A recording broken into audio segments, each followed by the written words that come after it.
Welcome to Facts TV News, where everything is true. Jamaica News in Review. 2 men shot and killed in Central Village, St. Catherine. 2 men were shot and killed in Central Village in St. Catherine yesterday morning. They have not yet been identified. Head of the St. Catherine South Police Division, Senior Superintendent Christopher Phillip told reporters that the incident occurred around 11 a.m. He said one of the men was fatally shot by the police after he and another alleged criminal shot and killed the other man.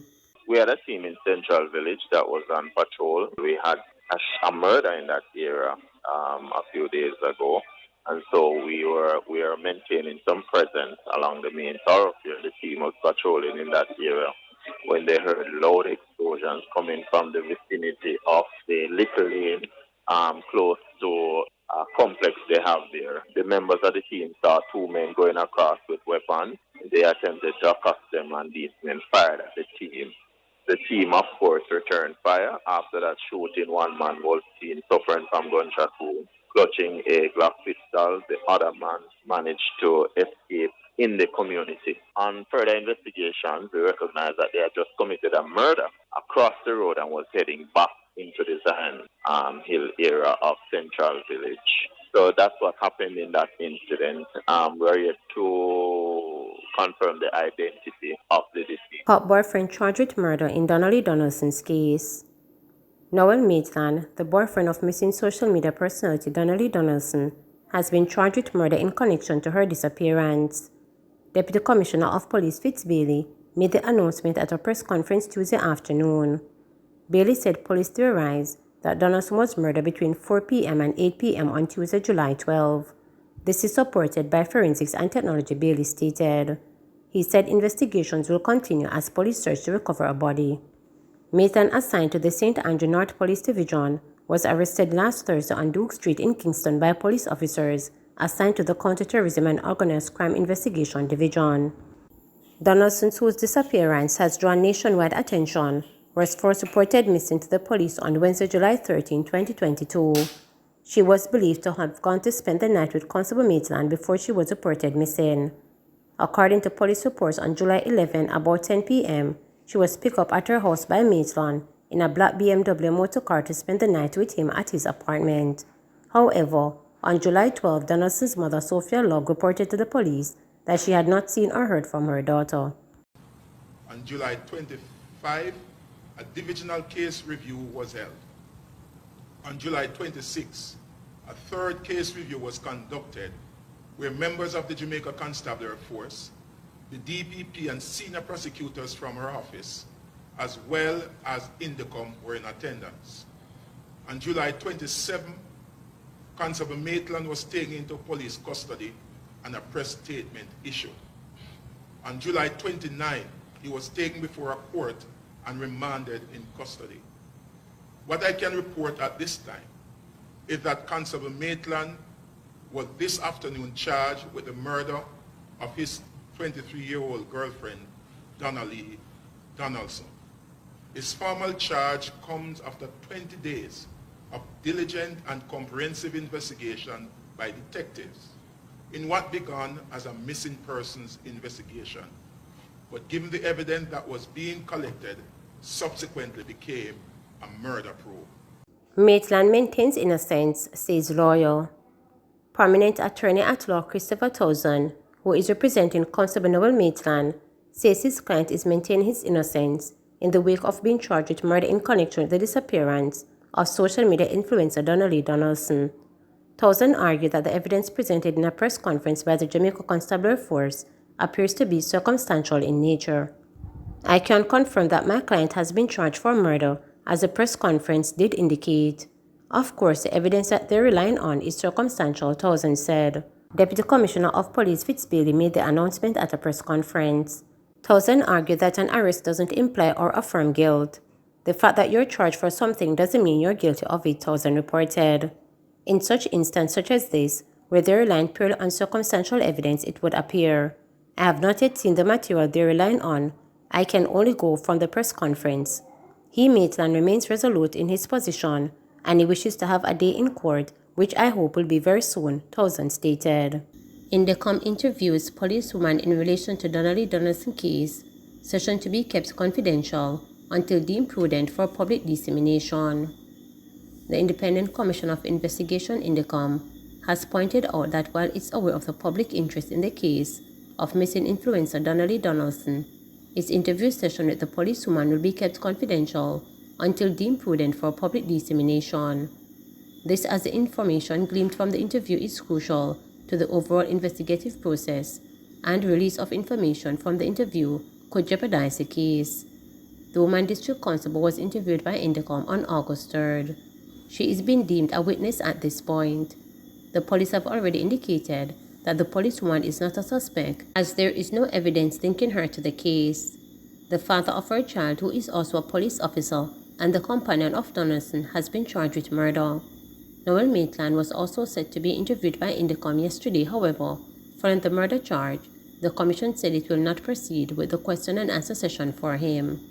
Meanwhile, the attorney representing the woman district constable has indicated that his client was cooperative during the interview session with the Independent Commission of Investigations (INDECOM).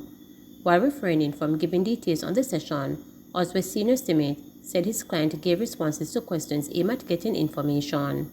The interview process, even though quite long, one of the longest I've ever done, went relatively smoothly. The questions were wide-ranging, and from my appreciation of what was taking place, it appeared as if the questions were geared towards eliciting answers to fill certain blanks as far as whatever the INDECOM functionaries were working with. My client assisted as much as she could have, and she was open and receptive to the questions. Transport Group renews call for Finance Minister to rectify issues relating to PPV gas grant. The Transport Operators Development Sustainable Services Stance is again calling on the Finance Minister to rectify challenges being faced by transport operators who apply for the gas grant. Early last month, the ministry has said that operators of public passenger vehicles who are qualified would start receiving $25,000 gas grant promised by the government in the following 2 weeks. However, many operators say they are yet to benefit. President of TODS, Mr. Newman, told reporters that some operators have not received the grant due to disbursement issues. The last time we spoke on this matter, last week, Thursday, a few presidents have called me to advise that the company through which the funds should be paid out is calling them, asking them to send a list of names of persons to receive grant to them. That sounds strange to us as a sector, because we believe that the Transport Authority has provided all information necessary to the Ministry of Finance. Who is the agency who's going to pay out should receive all the information from the Ministry of Finance. What sort of a runaround we are getting as a sector? TODS will be giving the Ministry of Finance until this weekend, this week Friday, and there's no payout, then we will know what to do come next week, because we believe we are getting a runaround.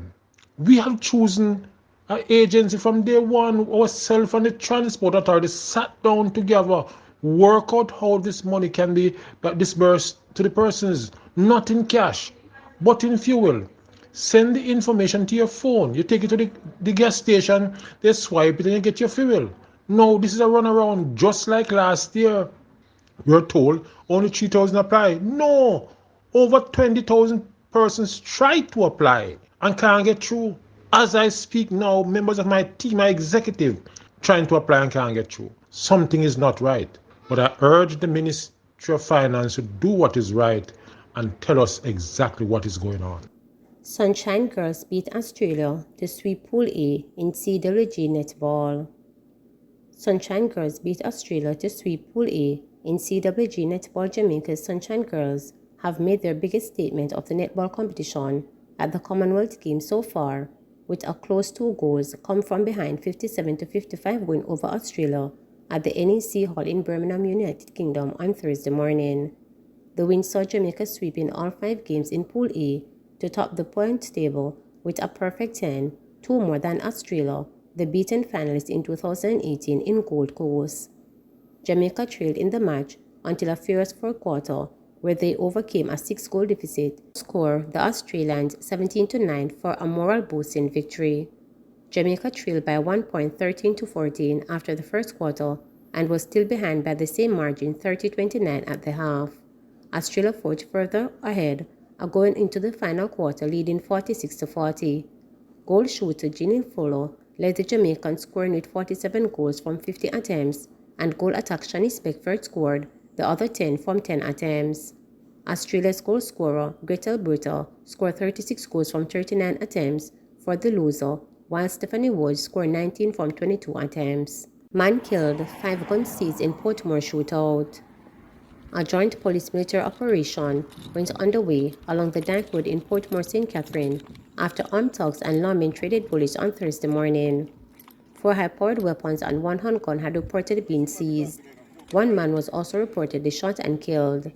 Head of the St. Catherine South Police Division, Senior Superintendent Christopher Phillips, confirmed the shooting. SSP Phillips informed reporters that the alleged gunman is yet to be identified. There has been an ongoing war in Gregory Park between rival gangs. The warring factions resulted in a curfew being imposed in the area. Things came to a head on Tuesday when several houses were set on fire during a shootout between gang members.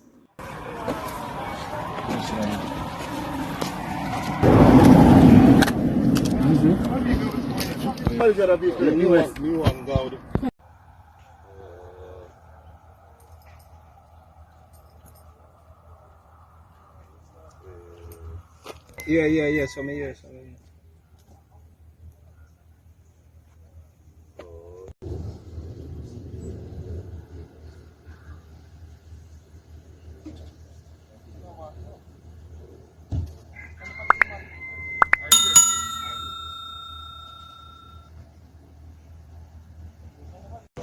Yeah, man, but what's the camera here for you know? Water.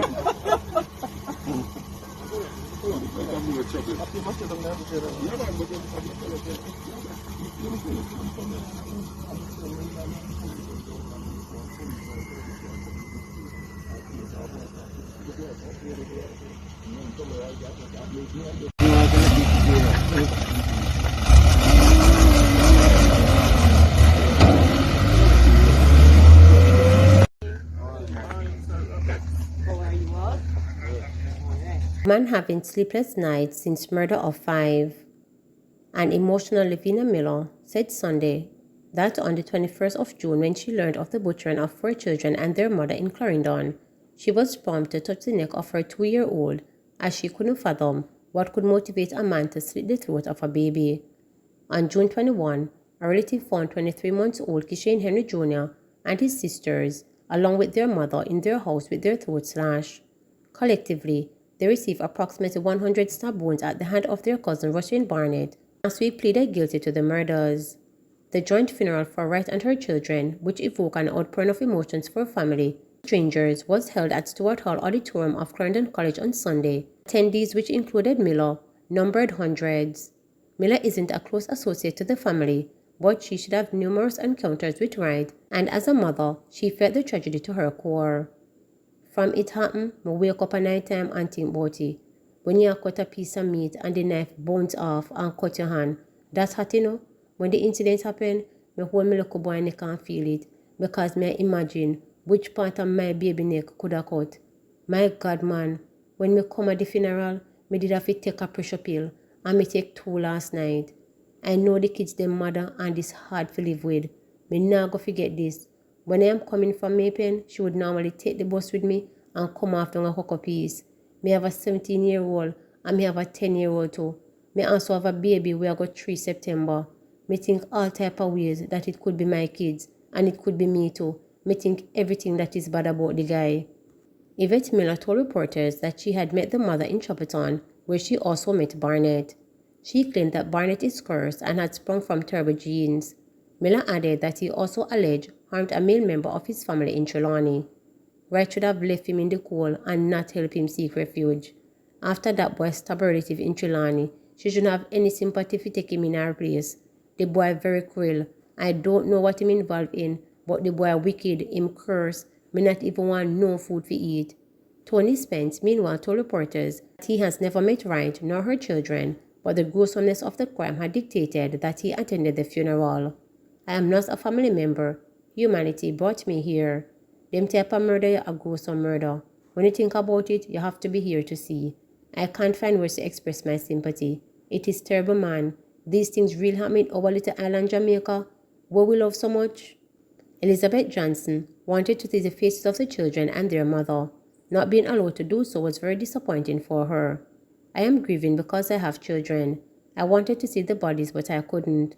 They're saying that his only family members were allowed to view it. They didn't do it properly. They should put it out and let police guard it and allow people to view and leave, she said. Please remember to subscribe, like, share, and click the notification bell for daily updates.